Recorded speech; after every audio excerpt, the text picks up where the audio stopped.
tardes, bienvenidos todos a la Biblioteca Municipal de Espiel. Para mí, como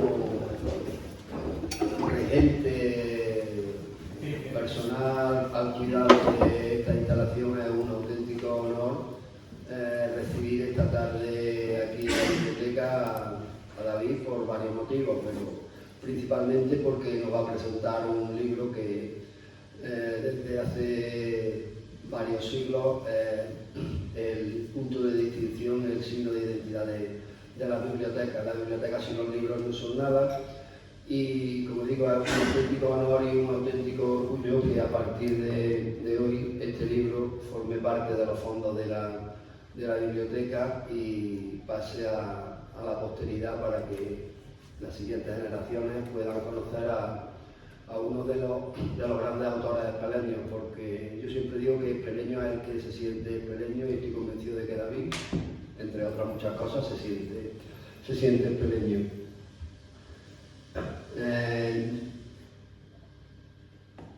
A David lo tengo en el teléfono puesto como David Graffiti, desde hace muchísimos años, porque quizá antes de conocer mucho más en profundidad sus distintas facetas, pues conocí a esa y entonces le puse en el teléfono David Graffiti y ahí sigue estando David Graffiti. Pero no sé si cambiarle ahora el nombre y ponerle en vez de David Graffiti, David Imaginación Desbordante o David Creador de Mundos Mágicos, o el último que he descubierto, que es David Artesano de Libros. Podría poner el apellido Graffiti y podría cambiarlo por muchísimos otros que seguirían teniendo y cobrando bastante sentido.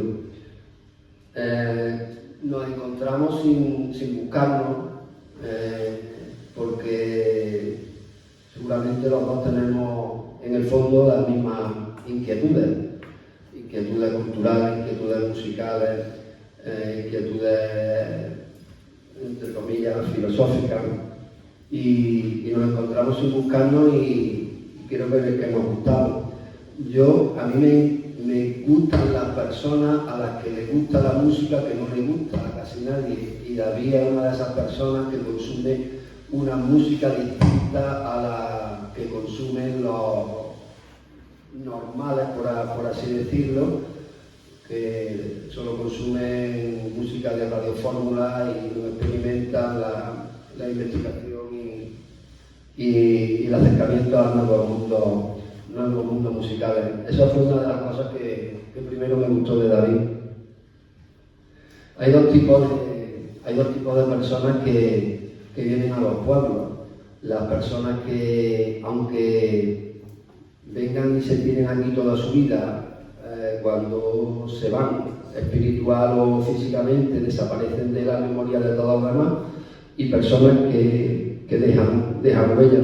David es una de esas personas que han venido aquí al pueblo para sumar desde el primer momento, y cuando se vaya físicamente en espíritu, pues nos va a dejar un legado que será imperecedero en forma de arte.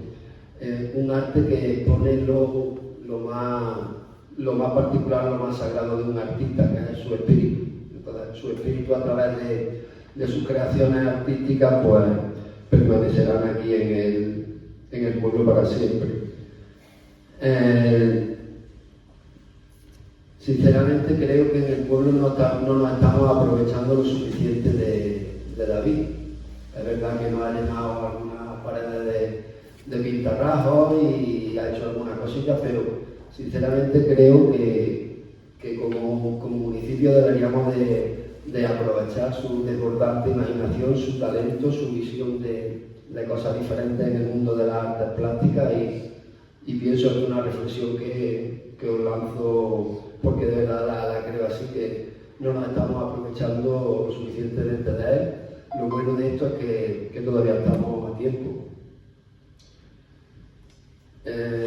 Nos parecemos mucho, también hemos estado hablando estos días y coincidimos, nos parecemos mucho también en el aspecto creativo, ¿no? Esta historia que nos reúne que nos reúne hoy aquí en la biblioteca nace de 4 ilustraciones que sin él pretenderlo empezaron a cobrar vida propia y quisieron seguir su propio camino en los distintos universos que conforman no este libro, porque es un proyecto que va mucho más allá del libro, que después no contará. En ese sentido, digo que somos muy parecidos en el aspecto creativo, porque nos dejamos llevar por los personajes o las circunstancias que van rodeando nuestra creación y llegamos a mundos seguramente que ni soñábamos cuando empezábamos. Aparte también compartimos parto. David parió este magnífico libro a la misma vez que yo parí el mío, entonces ese sentido también es un punto de encuentro.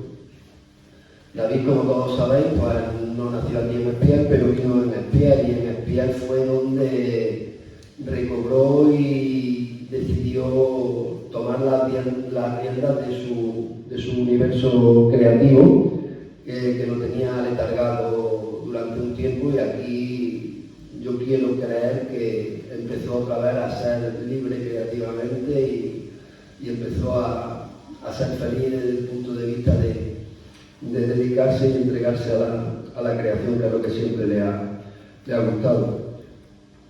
Tengo aquí algunas cosas. Decía que nos deja su arte en forma su esencia, su espíritu en forma de arte, y simplemente quiero recordar algunas de las cosas que ya figuran en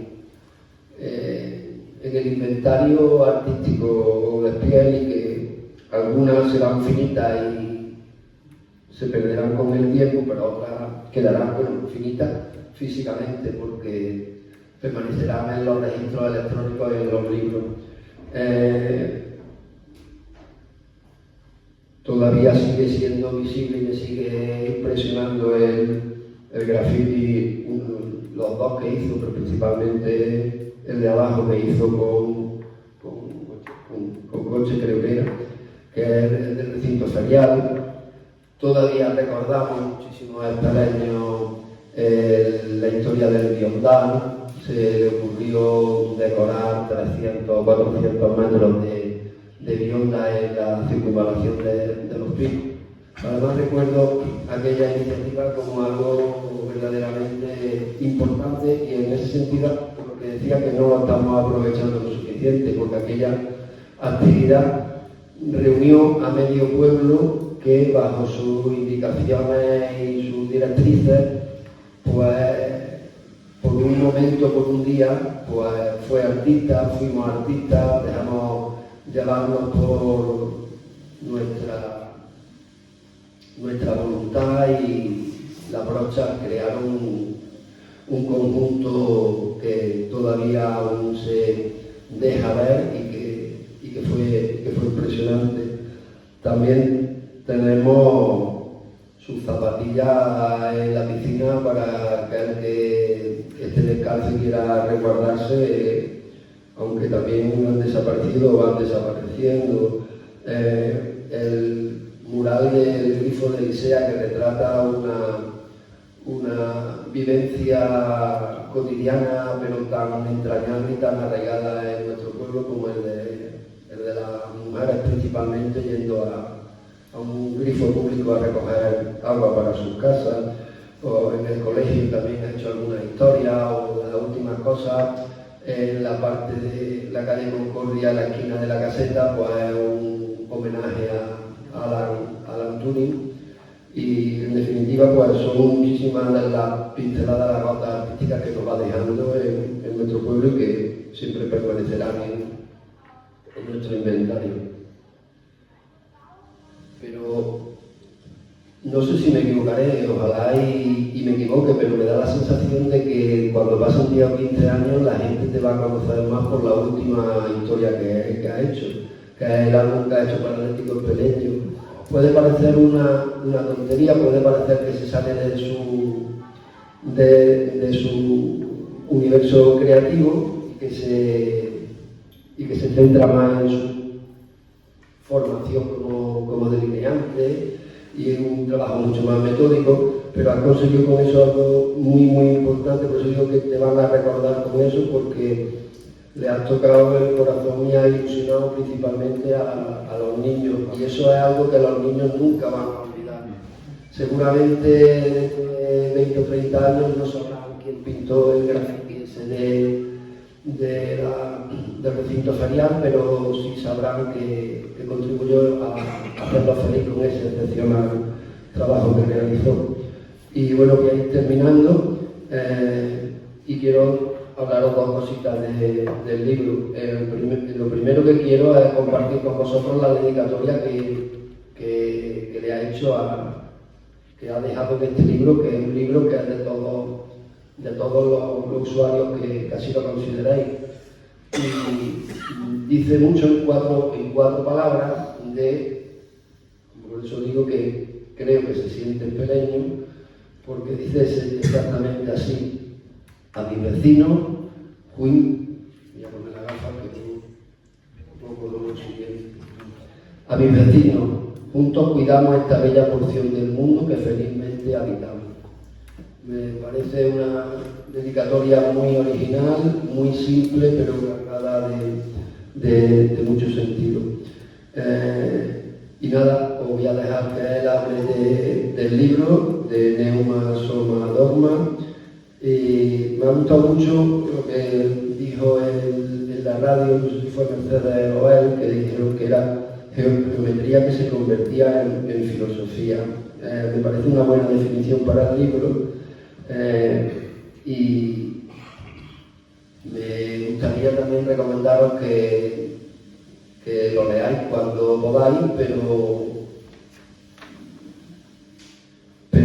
me gustaría recomendaros que lo hagáis con tiempo, con mucha paz, con mucha tranquilidad y con la mente muy abierta para que estos bichitos sin cara os atrapen y os lleguen al corazón. Nada, muchas gracias por venir de nuevo y le dejo la palabra al verdadero protagonista, David Marcos Sacarino.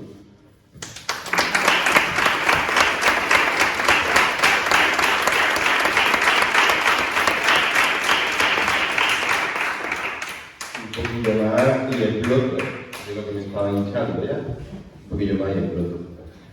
Muchísimas gracias a todos por venir, vecinos, vecinas, amigas, amigos. Muchas gracias al Ayuntamiento de Espiel por tenerme en su agenda y por supuesto a este maravilloso ser de luz que tenemos aquí, que yo no he encontrado otra persona mejor, porque quería que fuera él, porque es nuestro librero, ¿no? El que nos abre las puertas a ese mundo de los libros, ¿no? Además de ser una bellísima persona y un gran escritor, entonces tenía que ser él. Se lo propuse y tardó segundos, no en decirme que sí. Ha contado él ya mucho, voy a intentar yo no extenderme porque la verdad que lo suelo hacer. Él tiene mucha más experiencia conmigo, así que me bajará al suelo cuando esté demasiado en las nubes. Decía lo del contacto, ¿no? Lo de que me tienes como David Graffiti o yo te tengo Manuel Ángel Vídeo, obviamente. Y claro, tus dedicatorias podían haber sido muchas, ¿no? Entre ellas, por supuesto, la música, ¿no? Porque pues somos felices, ¿no? Navegando esa onda sonora. Y después lo que has dicho del pueblo de aprovecharse de mí, está guay eso. A mí me gusta que se aprovechen de mí para cosas bonitas y con un fin bueno, entonces me gusta. Lo que pasa es que es verdad que soy un poco esquivo, me dejo ver poco. Estoy allí como en una especie de cueva y de repente pues salgo ahora a intentar enseñaros lo que hago cuando no estoy en el campo o poniendo lavadora o con los chiquillos o esto que yo siempre cuento en los supermercados y en los sitios donde se conoce a la gente de verdad. Pues sí, también decía él que yo encontré aquí mi lugar y es completamente cierto, o sea, yo soy espeleño y a todo el mundo le digo que lo soy y lo llevo a mucha honra. Y sí, yo he encontrado aquí quizá mi dogma, ¿no? Mi sitio donde yo encuentro que mi creencia y mi manera de vivir están más cerca de de lo que yo soñaba, ¿no? Lo que yo creía, así que súper contento, ¿no? Voy a empezar por explicaros someramente lo que es la mini expo, lo que significa todo lo que traigo en el proyecto. El proyecto se consuma en este libro, pero claro, evidentemente pues son esas 33 ilustraciones que están hechas todas con tinta y acuarela a mano, ¿no? Y después 2 láminas que reproducen la ilustración del último capítulo, que es Dogma. Entonces, dentro de que sí, que vendo el libro y tal, y se ha consumado un libro, que es la historia importante con la que estamos aquí, pues esas ilustraciones también están ahí disponibles, algunas, y las láminas pues también. Entonces, como mi libro no es un libro al uso, no es ni una recopilación de cuentos, ni un libro de ilustración puro y puro, sino que es una especie de híbrido, ¿no? Que mantiene esa estética del libro, una estética que además lleva en una edición muy cuidada, ¿no? En la que le doy importancia a todo, desde el papel hasta todo, hasta el texto, hasta la introducción, hasta cada palabra que digo, pues está bastante medida porque no son muchas, ¿no? Pero bueno, para introducirnos un poquito en mi mundillo, ¿no? Y porque de hecho hasta una música, no sé, cuando me pongo con estos proyectos se me hacen grandes en las manos y no sé dónde parar. Por eso cuando siempre me preguntan qué es la parte más difícil, pues sí, me acuerdo de muchas partes, pero darle final a las cosas pues suele ser siempre complicado. Adiós, ya me... Entonces hice un vídeo para promocionarlo en redes. Ya sabéis que ahora mismo pues, los creadores estamos muy sujetos a las redes porque la verdad que nos dan mucha visibilidad con, creo yo, poco esfuerzo en realidad. ¿Qué quieres que ponga? ¿Así que? ¿Las ilustraciones? No, ahora el vídeo con la musiquita hipnótica que ellos ya van entrando en mi mundo y lo embauco un poco. ¿Este? Ese es.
Me voy a parar.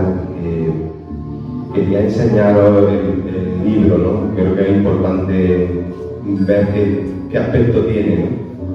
Y también contaros aquí, como si fuera una especie de teletienda, pues las características básicas, ¿no? Y es que está todo muy cuidado, entonces el papel pues, es especial, tiene un gramaje superior con una textura bastante potente para ser acariciado.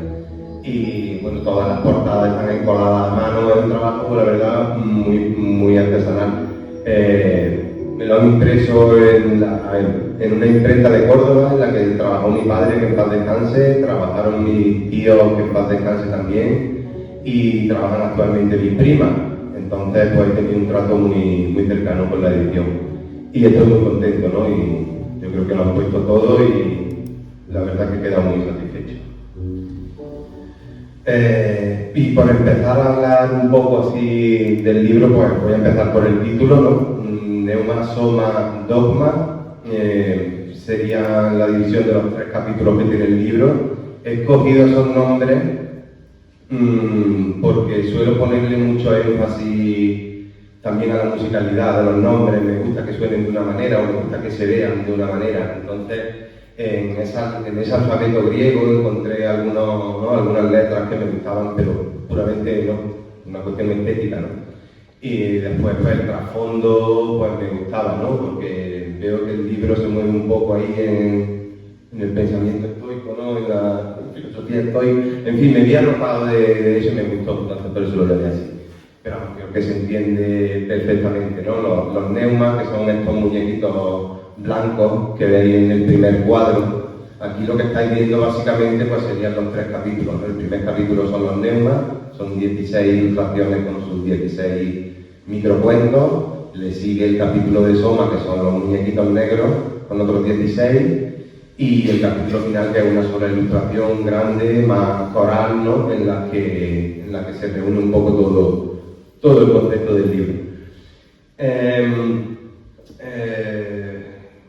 La intro es una historia en la que cuento cómo he llegado hasta aquí, porque aquello empezó no siendo un libro, aquello empezó siendo, como él ha dicho, 4 ilustraciones que a veces hago pues, para sacarme la espina de cuando quiero dibujar y no tengo mucho tiempo. Y normalmente, pues la verdad que los proyectos que he hecho últimamente suelen salir así, justo cuando no los busco, hago 3 o 4 cosas y ahí me quedo y me sugieren mucho. En este caso la historia es más bonita porque hay parte todo de un dibujo en 2018, que lo habéis visto ahí en el vídeo, que es una especie de abrazo humanoide con forma de huevo, que yo dibujé a uno rojo y a otro blanco, creo recordar. Y bueno, aquel dibujo pues como una pequeña revelación, ¿no? Yo lo vi y dije, esto no se puede quedar aquí, no se puede quedar en un dibujito que voy a enseñar, a lo mejor en redes y va a desaparecer. Yo sentí que aquello iba a acabar siendo otra cosa. Entonces supe guardarlo, supe esperar y 4 años después, pues simplemente bocetando en los cuadernos y tal, cuando cada vez que quiero hacer un escorzo o una posición humana, pues suelo hacer unos muñequitos muy chiquitos, ¿no? Para aproximarme desde lejos, por así decirlo. Y yo me he dado cuenta con el tiempo porque esos muñequitos los acababa pintando sin cara, ¿no? Y me eran ya muy familiares, ¿no? Y un día con la... ¿Puedes ponerla, por favor, de la carpeta de las ilustraciones, poner la segunda o la tercera, creo que es? Puse un muñequito blanco, así en forma de esfinge, y le puse al lado una fontana y empecé allí a imaginarme qué estaba pasando ahí. Y me gustó mucho, era una cuestión muy alegórica, ¿no? Los paisajes son también muy alegóricos. Y la siguiente, por favor. Esa es la que dio inicio a todo y que luego la leeré. Cuando hice esas 4 ilustraciones tampoco sabía que iban a ser un libro todavía, pero ya empecé a ponerle fin por algún sitio, porque sé que se me van de las manos y una cosa que era como interminable, ¿no? Empecé a la escena, me sugerían cosas, seguía y digo, bueno, pues voy a intentar empezar a cerrar esto de alguna manera. La cerré en 16 de muñequitos blancos, estos son los blancos, ahora me voy con los negros, ¿no? Hago otros 16 y ya veré. Y obviamente pues cuando ya empezaron a salir todas esas ilustraciones me di cuenta que iba a ser un libro y ya casi que realizándolo ya lo maqueté, ¿no? Ya dije, tiene que haber unas ilustraciones en horizontal, que hay 4 por capítulo para que se lean a doble página, su cuento va a ir también a doble página, las que lleven una sola página irá a una sola página, poco texto, denso, la verdad, más descriptivo que poético, no me pierdo mucho, pero sí es verdad que busco las palabras, ¿no? Las escojo. Y finalmente, ¿no? Cuando ya supe que iba a ser un libro y que estaban esos muñequitos blancos y negros, pues salió obviamente esa imagen, ese abrazo inicial y puse a un neuma básicamente a abrazarse con un Soma. Básicamente es eso. Y ya sabía que iba a tener un sitio especial en la ilustración, pero me quedaba urdirla entera. Entonces, yo he escrito este libro un poco como dibujo, porque no soy escritor, entonces yo dibujo. Pero necesito siempre una justificación a lo que hago. Entonces, normalmente yo estoy dibujando y estoy urdiendo esa película, estoy escribiendo. Que lo deje por escrito o no, cosa que he hecho en este libro, pues es una decisión, pero normalmente suele ser así. Entonces, el libro es como un todo que se cuenta por partes en esos capítulos que se hacen bastante amenos, en esos 2 primeros capítulos, y después a la hora de contar la ilustración de Dogma, que es algo más global y coral y tal, que eso sí me costó mucho más trabajo, pero también intenté fraccionarlo, ¿no? Sabía que era lo que quería que ocurriese, pero ellos me tenían que contar cómo se iban a relacionar, porque yo lo había presentado en los capítulos anteriores solo, ¿no? Si veis en el primer capítulo solo aparecen muñequitos blancos y en el segundo solo negros.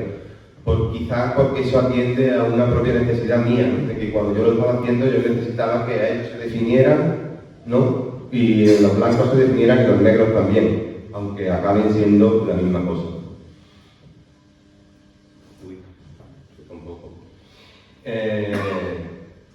Pues eso que quería contar más, sí, bueno, referirme un poco a lo que habéis leído ahí a cómo yo describo el libro, ¿no? Digo de él que es una parábola dibujada y escrita, porque en las parábolas, ¿no? Dudado entre parábola, alegoría y tal, pues es una narración de un suceso fingido del que se deduce por comparación o semejanza una verdad importante o enseñanza moral. Esas enseñanzas morales entiendo que están dentro de mí, pero he dejado que ellos me la enseñaran a mí. Yo me he abandonado a ellos a ver qué me querían contar. Son unos curiosos seres sin cara, y son sin cara porque verdaderamente huyen un poco de esa identidad personal y buscan una identidad colectiva. Entonces estamos acostumbrados a ponerle cara, ¿no? A las personas, a los entes. Yo contaba el otro día en la radio con Mercedes que a mí siempre me ha pasado que cuando conozco a alguien solo de vista y lo veo pasar por la calle, mi cerebro se hace una imagen de su cara, pero cuando yo me paro frente a esa persona y su alma se entrevé a través de su ojo y su cara, la percepción de su cara cambia completamente y es otra. Incluso una cara con dolor es otra, ¿no? Una cara que se sonríe es más bella. Entonces yo quería huir de las caras. Ellos tienen una historia que contar que es global, que habla de todo, que no se centra en la personalidad de uno, o que más bien esa personalidad es muy colectiva, mira mucho al otro, no se mira solo a sí mismo. Entonces, creo que he hecho una especie de juego macabro con los 2 primeros capítulos, porque tienden a confundir, ¿no?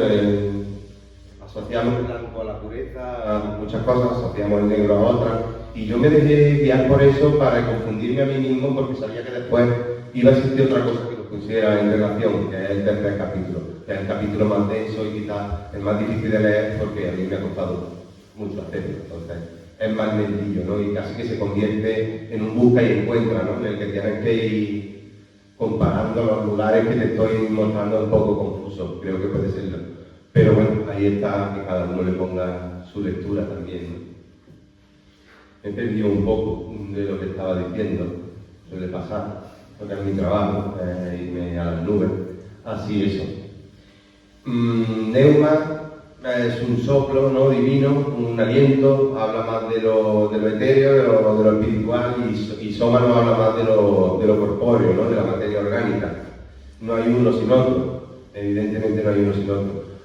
Pero yo quería buscarle a cada uno una personalidad dentro de esa personalidad colectiva. Entonces los neumas para mí son más filósofos, ¿no? Piensan más que hacen, aunque también hacen, y los somas hacen más que piensan, aunque también piensan. Entonces no hay buenos, no hay malos, no hay blancos y negros, pero es como un juego que fácilmente se va a descubrir después, ¿no? En ese dogma, en ese axioma, cuando ven las leyes que los rigen, ¿no? Y cómo se comunican y cómo viven, ¿no? Pero a mi juicio viven exitosamente, porque la verdad que si hay una leve violencia en ellos nunca es sangrienta, es siempre irreversible. Y lo que decía al principio que te gustó de la geometría, filosofía, y pues básicamente es más o menos lo mismo del escritor que no es escritor como yo, ¿no? Un escritor que escribe dibujando.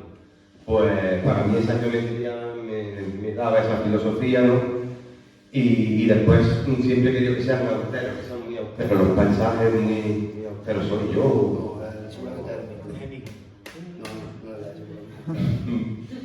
Y una visión muy austera, ¿no? Los paisajes son austeros, ¿no? Porque me gusta eso, ¿no? Y porque lo esencial y lo simple y lo que aparentemente es insignificante, yo creo que es grandioso. E igualmente lo opuesto es lo complementario. Entonces, por eso los blancos ocupan un espacio que desocupan los negros y así, ¿no? Y todo, y es como una especie de geometría que ordena el espacio, una especie de Tao, una cosa, no sé, ¿no? Me tira por muchos sitios, ¿no?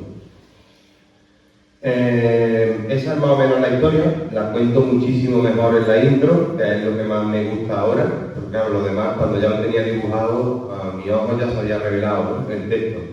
Pero la intro pues es más bonita, ¿no? Porque con mucho cariño hablo de todo ese tiempo que he tenido que estar esperando, haciendo otras labores que vosotros conocéis, ¿no? Que si campo, que si lo otro. Pues esto es lo que hago yo en mi cueva cuando no hago esas cosas, ¿no? Pero me lleva un tiempo.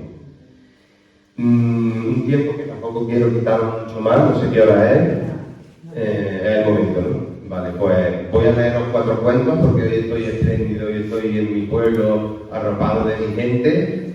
Normalmente igual leo 2 y ya se me seca la boca. Así que voy a leer un poquito y empiezo con este, que fue, como ya os he dicho, por el que comenzó todo, cuando no sabía ni siquiera que iba a ser un libro.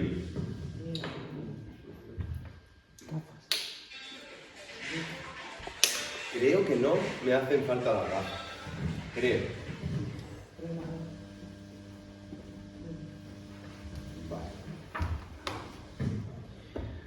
Oración del manantial. Iba a decir, lo tenía en casa, iba a decir algo sobre cada cuento.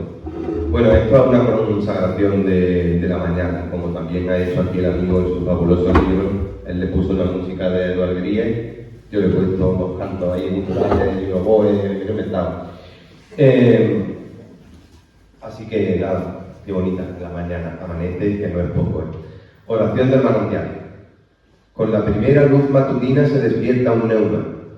Aún sin recobrar la conciencia plenamente tras el sueño, que suele ser muy profundo, adopta una posición de esfinge y emite un silbido largo y trémulo que hace vibrar el eje de la fontana. El manantial responde a la melodía destilando una gota cuyo tamaño depende, en gran medida, de la magnitud de onda de la plegaria. Si agraciadamente esa mañana el viento se cuela por la boca de la prominencia volcánica que hay al norte del Manadero, se genera un sonido grave que recuerda a un oboe y que acompaña al agudo silbido del orador, dotándolo de fuego. Esto hace reaccionar de manera más violenta al venero. Se hinchan las gotas, se acelera el ritmo de destilación de las mismas y el fluido se agita felizmente contra los márgenes del intrincado estrato que lo contiene. Se consagra de esta forma la mañana de cada día por un neuma distinto. Se celebra que todo siga igual, ya sea con una ofrenda en el templete o una dádiva en cualquiera de los innumerables lugares sagrados que los neumas reparten por el territorio que bañan los múltiples y fructuosos ríos de fluido negro. Ahora vas pasando y así van viendo ellos la ilustración, la quinta.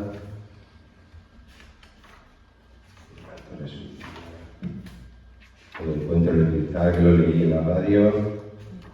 No he querido leer ninguno doble para que no se haga. Ah, aquí está. El 14, que es la cueva de la abstracción. Ahí está. Dicho de los seres que piensan y hacen, pues como nosotros, ¿no? Ellos son muy humanos también y piensan y hacen cosas pues, muy normales. Pero el pensamiento es una cosa muy curiosa, ¿no? Muy abstracta. Este habla un poco de eso. Cueva de la abstracción. Hay una cueva en el remoto acantilado que cambia de forma dependiendo del neuma que la imagine. Cambia la posición de la entrada, cambian el volumen y la forma de la cavidad, el color de las piedras que la adornan tan suntuosamente. Este ingenioso neuma ha colocado su cuenca boca arriba para recoger el haz de luz que se cuela por la gruta de sus pensamientos. Su imaginación es tan precisa que su idea sobre la cueva se ha materializado en una punta de prominencia magnética que coincide con el volumen invertido y miniaturizado a escala de la propia cavidad de la cueva. Las paredes también parecen ser una gradación progresiva y tonal de la forma que tiene la entrada a la misma. Con su mano izquierda repite un ademán rotatorio para visualizar su idea con más exactitud. Los últimos rayos de luz del ocaso hacen brillar las piedras doradas, que anuncian con señales luminosas el fin de la jornada. Pronto desaparecerá la cueva tal y como la ha imaginado. El pensamiento es abstracto, sucede precedido de un pensamiento anterior y seguido por otro. Y ya no se repite más de la misma forma, cambia de forma adaptándose a una realidad distinta. Al neuma le queda el recuerdo de la materialización de su idea de cueva, pero no la imagen certera de su propia cueva.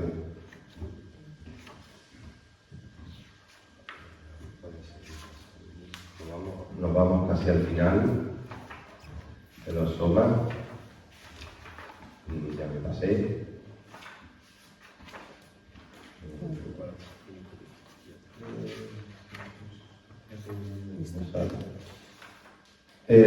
Dos antes. Este lo voy a leer también. Jardín suspendido. Esto, para los que estamos en el entorno rural, pues puede ser irse al huerto, ¿vale? Irse al jardín suspendido.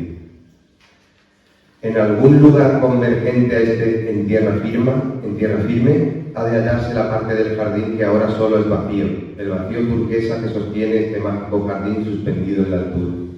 Dos somas se han extrapolado esta mañana al jardín para el cuidado y mantenimiento de los delicados ejemplares de flora que posee. Mientras uno mide la temperatura de la pequeña piscina elevando rodillas y manos, el otro recoge con su cuenca la cantidad justa de fluido blanco para el regadío de los corales y las yemas. Si los somas que visitan el jardín son tan armoniosos y cuidadosos como estos, las florescencias iridiscentes titilan, se estiran y chisporrotean festejando el alimento. Estas labores hacen muy felices a los somas. Y ahora, y con esto termino, voy a leer El evaporador de anhelos, ¿no? Porque quién no ha dejado escapar uno de ellos, ¿no? Si un soma tiene un deseo inalcanzable, una ilusión desmesurada por algo o una causa perdida que quiera abandonar, acude al evaporador de anhelos. Una alta torre de piedra, similar a la torre suicida, con un estrato de caprichosa forma que sostiene la enorme chimenea del evaporador. Debajo, en la cúspide de un agudo promontorio, un soma se arrodilla en la pequeña plataforma, juntando las manoplas sobre su propio regazo, mirando cómo el agujero negro del evaporador absorbe su anhelo y lo convierte en un fino polvo que brilla un instante y se esfuma rápidamente. Terminado el proceso, el soma no sufre ni nostalgia ni dolor por ello. El evaporador no solo disipa su anhelo, también todo atisbo de arrepentimiento al respecto. Y con esto doy por terminada la presentación del libro, pero voy a dejar a Manuel Ángel que me tire de la lengua un poco y, por supuesto, si vosotros queréis hacerlo, que sé que muchos de aquí ya tenéis el libro, no sé si lo habéis leído, hay que buscar el tiempo. Bruno, number one, mi fan número 1, siempre medalla. Bueno, David no lo ha dicho, yo lo digo implícita y explícitamente. El que no tenga el libro y quiera adquirirlo, hoy es la oportunidad. Si os parece, abrimos ahora para el que desee preguntarle algo a David, porque en definitiva somos todos amigos, estamos en familia, en un sitio agradable, en una tarde agradable y podemos hacer un pequeño diálogo. A mí me gustaría preguntarte una cosa. Yo, lo mismo que te he dicho que veía el germen, que lo veía como una escultura, te he preguntado si te habías planteado hacer una escultura y ya me has dicho que sí, que era una idea chulísima. Yo la he visto por ahí puesta en una plaza pública o en algún sitio, porque sería flipante si se pudiera materializar eso. ¿Pudiera flotar en una Sí. rotonda? Sería una pasada. Sería una pasada. Ahí en la vuelta del estanco hay un hueco que está libre. Sí, bueno, y en la placita esa, no, rotonda en la calle Bandera, ¿no? Al lado del Tena, pero yo ahí veo más un coche de rally así. Bueno, mi pregunta es la siguiente. No sé si los Soma y los Dogmas con esta historia pasan a dormir el sueño de los justos y se queda ya finiquitada su existencia, o has pensado, porque yo después de ver y de releer el libro y eso, yo me lo imaginaba animado. No sé si has pensado en darle vida, porque me parece que sería muy interesante ver cómo actúan físicamente. Con movimientos creo que se entendería muchísimo mejor la historia, y yo lo estaba viendo animado. Además, me parecería un producto audiovisual muy potente, o sea, sin cara, haciendo lo que me dice, haciendo cosas normales en unos paisajes completamente idílicos y vacíos de muchas de las adversidades que tenemos hoy día, pero yo me lo imaginaba de esa manera. No sé si estás sintiendo que sí. No. Estoy asintiendo porque, sí, como digo, los proyectos se me hacen grandes en las manos. Obviamente eso lo he contemplado. También he contemplado el audiolibro, que ya se adelantó Mercedes el otro día. Que claro, leyéndolo, pues si me imagino esas escenas acercándome, focalizando, pues sí. Y lo de la animación, pues claro que también. Lo que pasa es que sé lo que conlleva. He pensado en la guía. Yo que soy anti-guía. Porque en realidad sería muy fácil para la guía ponerle a lo mejor un cuento como prompt, te pongo el cuento y te pongo la imagen. Ya he hecho algunas personas ya han trasteado con las imágenes mías, y siempre que se da una versión, o sea, la guía por sí sola es un engañabobo, o sea, es un engañabobo. Yo le puedo decir, o sea, le puedo poner esta imagen, pero nunca va a tener alma. O sea, en el momento en que interpretas de alguna manera lo que estás haciendo, entonces incluso la guía responde. Y voy a contar una anécdota porque creo que no lo he explicado bien hasta ahora, me estoy confundiendo un poco, pero bueno. A mí me gustan mucho Las ciudades invisibles, que es un libro de Italo Calvino, que es un libro que me ha puesto a mí a dibujar. Y es un libro que me marcó profundamente y que yo quería un poco emular con esto, ciertamente. Con mi carácter, ¿no? Soy capaz de copiar o de hacer una cosa igual a otra, pero evidentemente me nutro de muchas. Le pusieron a la IA un cuento de estas ciudades invisibles y la IA generó, pues sí, 27 imágenes en un minuto, pero con unos errores absolutamente garrafales, ¿no? Donde en el cuento decía que tenía que haber desierto, había agua, el aspecto no era para nada viejo ni polvoriento, era como una película de Ghibli, mucho colorido, ¿no? Curiosamente, cuando esta persona que hizo ese experimento, era un italiano creo, me escribió y me dijo: oye, ¿puedo usar tu imagen de la versión, tu ilustración de este cuento de la ciudad invisible? Y digo, claro que sí. Y añadió a ese cuento mi interpretación y aquello ya se me pusieron los pelos de punta. O sea, salieron unas cosas que digo, hostia, esto sí da miedito. Porque te viste representado en... Vi que eso sí llegaba a un punto que merecía la pena. Entonces, pues, con esto claro que me lo he planteado. Sería una cuestión de una hora. Lo que a mí me podría llevar en la animación tradicional, que también la he hecho, también he probado a ver cuáles son esas mieles, es muy agotador. La única vez que lo he hecho para un solo minuto hice 1332 frames, porque era ilustración tradicional, dibujada a mano. Cada frame, hay muchas maneras ya de hacerlo. Y acabé, bueno, recuerdo perfectamente, acabé en un supermercado, mi hijo Raquel se entraron dentro y digo, yo literalmente no puedo, he petado. Y yo así diciendo, es una locura, no puedo parar. En fin, lo he pensado, pero Por ahora, que lo haga alguien por mí sería muy bien. Por ahora el audiolibro, ¿vale? Aprovechar este torrente de voz que tengo, que no sé frenarlo, y hacer un audiolibro. Y ya esa que la haría o... ¿Queréis preguntarle algo a David? Venga, Gonzalo. Yo, aparte de hacerle una pregunta, voy a también comentar una cosa que me encanta de David. Conozco un poco, no mucho, porque la verdad que llevo poco tiempo conociéndolo, quería conocerlo más, pero la verdad que hay una característica suya que es la perfección. Aunque veáis dibujos ahí que parece que han salido en un imaginario solamente, no ha plasmado, lo tiene todo milímetro a milímetro calculado. Y lo lleva a la perfección básica. Lo podéis ver en las ilustraciones que ha hecho.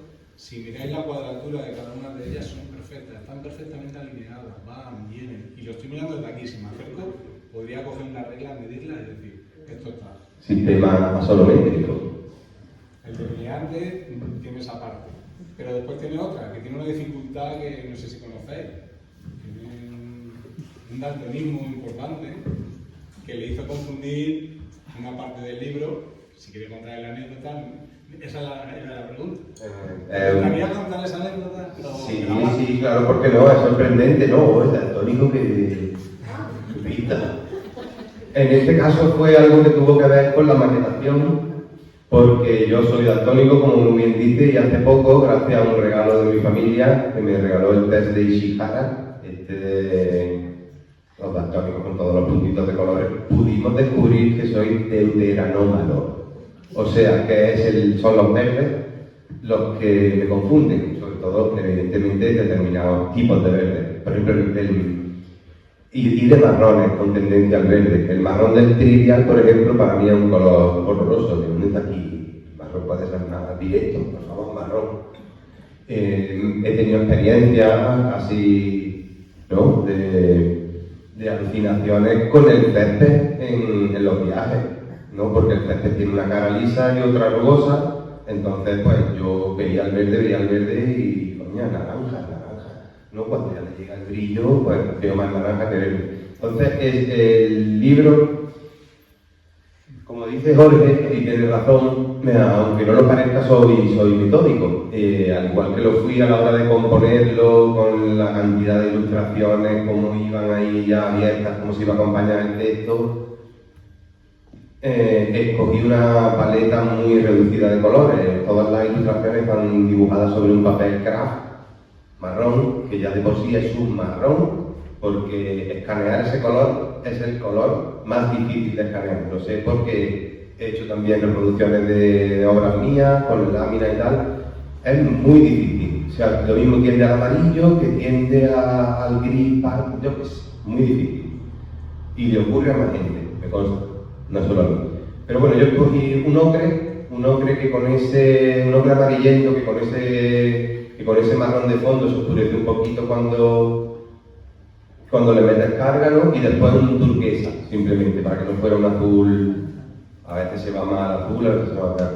Eso, blanco y negro, ¿no? Ya está. Pero en la maquetación, cuando uno escanea, pues también suceden muchas cosas, ¿no? La luz es importante, tienes siempre que escanear a oscuras, hacerlo bien, y perfiles de color que tienen que ver con los programas que utilizas, tiene que estar todo. Entonces, a la hora de reunir todas las imágenes, recortarlas, colocarlas en su sitio y darles una tendencia que el dogma me dificultaba, porque el dogma no está hecho sobre ese papel craft originario, sino que yo tuve que buscar un color de acuarela para darle un lavado a un papel blanco de acuarela y ya partir del mismo sitio, más o menos. Aquel está hecho con fotos, ¿no? Porque no tenía ya manera de escanearlo. Y cuando quise equilibrar todas las ilustraciones y tal, y saqué el mapa este, ¿no? Que la portada en realidad es también un juego de perspectiva, es también un juego geométrico, corresponde, si lo voy inclinando, ¿no? a la visión, a la perspectiva que tiene la ilustración de dogma.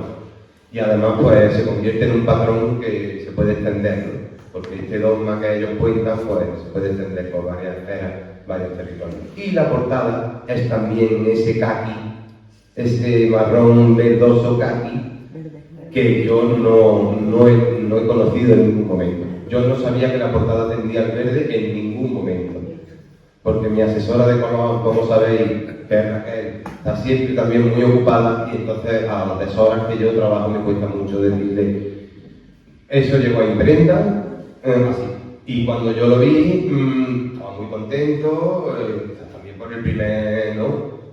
Ver tu libro impreso y te lo dan allí tus primas y dices, oh, pues esto está estupendo, porque es verdad que la edición para mí es estupenda, siempre va a haber dentro de ese top perfeccionista del que habla, porque siempre va a haber fallos, pero es verdad que con el tiempo he sabido modularme y lanzar las cosas, ¿no? Porque si no es que realmente no las lanzas, te quedas bloqueado.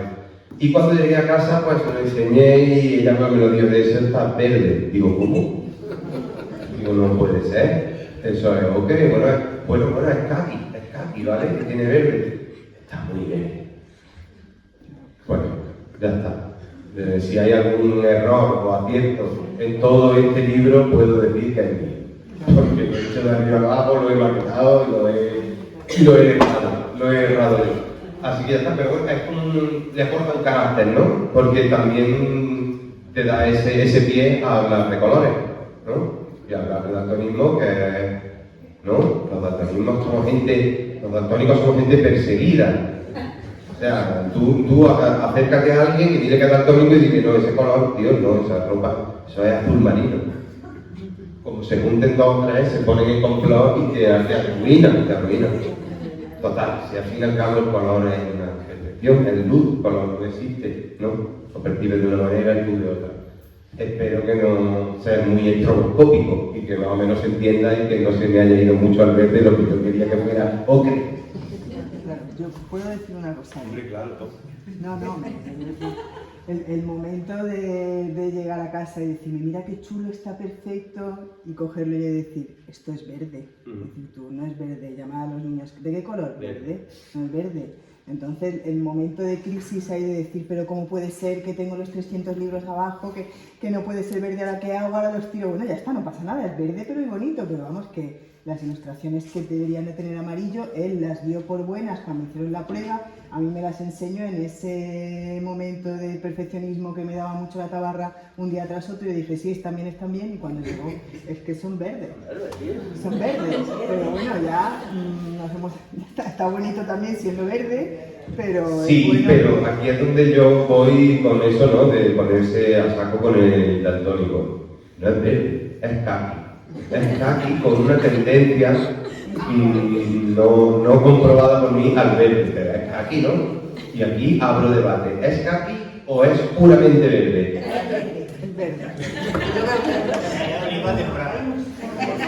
es verde. Defiéndeme, por favor, hermano de sangre. Yo que tengo una fiel escuchar lo que digan los demás. ¿No te parece interesante? Sí. El aspecto filosófico del libro me parece muy interesante. Te quería preguntar hasta qué punto tú conscientemente, al margen de que te hayas dejado llevar por los personajes que creaste y tal, eso es una cosa que siempre se dice, todo artista le dicen y queda muy bien. Yo te quería preguntar, porque yo veo aquí una especie de intento logrado, me sale mal decir un superhumano, pero de una visión conciliadora de la condición humana, del género humano. Qué bonito. Es como una intención realmente de dar con una clave, en ese sentido.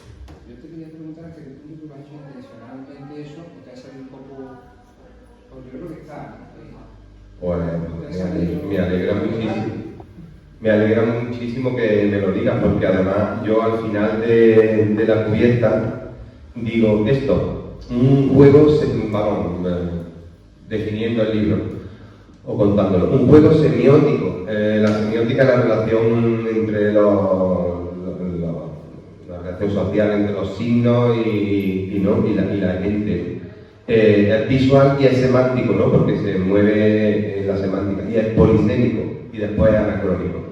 ¿Por qué digo que es anacrónico? Porque en esas reflexiones a las que yo he llegado puramente por el dibujo, evidentemente están en mí, pero yo no, a priori no hice un plan para decir, yo tengo que conseguir hacer una especie aquí de credo mío o de decálogo filosófico en el que yo muestre aquí todo lo que yo sé o creo saber de la vida. Pero es verdad que un poco es así.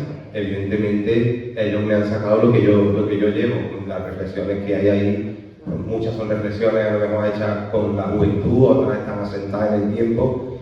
Y como he dicho antes, los 2 primeros capítulos yo me abandoné a eso, pero es verdad que al final, o sea, lo que me querían contar, no quería decir, voy a hablar del suicidio, voy a hablar de la decepción humana, voy a hablar del chisme, incluso voy a hablar de la mañana, me dejé llevar, pero es verdad que a la hora de confeccionar el dogma yo tenía que argumentar todo eso. Para mí era necesario lo que mi hermano dice, hacer una especie de credo cerrado, de tablas de la ley, ¿no? De ellos, ¿no? De decir, así es como esta gente se comporta, estos son sus ideales, no humanos en este caso, pero que nos ayudan por contraposición o semejanza con ellos a hacernos nosotros también más humanos. Evidentemente yo aquí he volcado lo que yo tengo, lo que a mí me sale y cómo yo vivo. Por eso al principio he dicho que mi dogma particular, yo he encontrado ese lugar aquí en el pueblo porque he podido desarrollarlo, porque estoy aquí mucho más cerca de lo que yo creo que es vivir. Y bueno, claro, piensan y hacen, ¿no? Y para qué es la filosofía, ¿no? Sino eso, ¿no? Hacer algo bajo un pensamiento, ¿no? O viceversa, ¿no? O incluso que el pensamiento sea obra, ¿no? Yo pienso y con eso ya hago. Pues sí. Gracias por decirme que lo consiguió, que sea un poquito, pero bueno, sí, la idea es esa, pero tampoco yo quería cerrarlo de una manera de decir, este tío me ha contado aquí, ha querido contarme las tablas de la ley, a lo mejor el chaval no sabe tanto. Tengo ya una edad, tengo 46 años, entonces me he aventurado a por lo menos algunas cosas, a puntillarlas, ¿no? Y decir, hostia, aquí en este libro está mi esencia, ¿no? Y está como yo concibo el mundo. Pues un poco sí, pero yo me he abandonado a ellos. Y ellos pues tienen su código, ¿no? Los paisajes son así, son austeros, tienen pocas cosas para distraerlos de ellos mismos, porque su axioma, ¿no? En lo que ellos se basan es en conocerse a uno mismo, en el uno, ¿no? En conocer al otro y en conocer el entorno. Por eso también, aquí creo que se queda cerrado un poco, perdón. El asunto, pues por eso yo he hecho esta dedicatoria al pueblo, porque aquí está ese territorio que cuidamos juntos, ¿no? Y que habitamos felizmente, porque aquí yo encuentro paz, ¿no? Que es lo que le deseo a cualquiera que abra este libro. Y Bruno, que ha levantado la mano antes, no...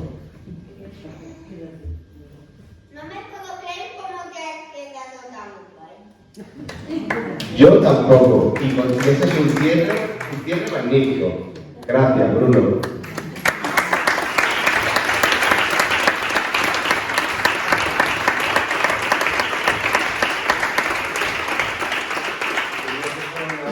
Esa media hora, sí, una hora, no sé, bueno. ¿Hay alguien que quiera preguntar algo más?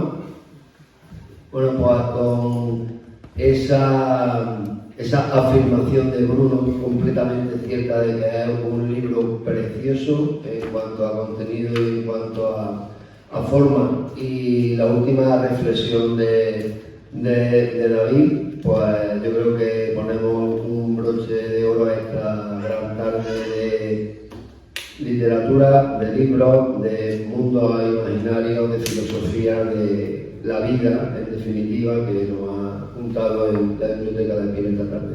Muchas gracias y el que quiera un libro...